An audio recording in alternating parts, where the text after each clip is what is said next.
เฮานี่อยากให้ชีวิตเจ้าของได้ดีแม่นบ่คอยก็อยากให้โตคอยได้ดีคือกันอ่าการสวดธรรมนี่ก็มีที่มาว่าสวดบูชาเทวดาครูบาอาจารย์ประจำโตเจ้าของนอกเหนือไปจากนั้นบ่มีการสวดเพื่อแสดงอภินิหารอีหยังการสวดธรรมการปันธรรมเนี่ยบ่แม่นการเข้าทรงหรือว่าการลงทรงประทับองค์อีหยังจังสิบ่แม่นเด้พวกเจ้าต้องแยกให้ออกนะการสวดธรรมก็คือการสวดบูชาเทวดาประจำโต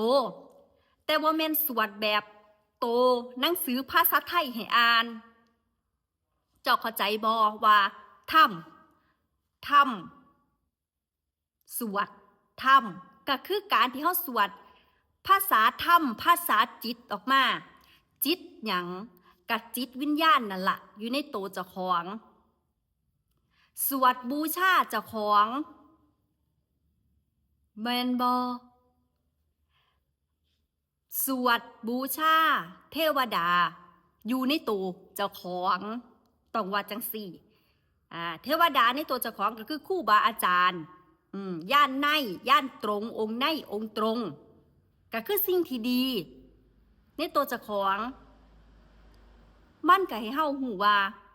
บูชาการกระทำของเจ้าของเชื่อในการกระทำของเจ้าของขั้นเจ้าของเฮ็ดดี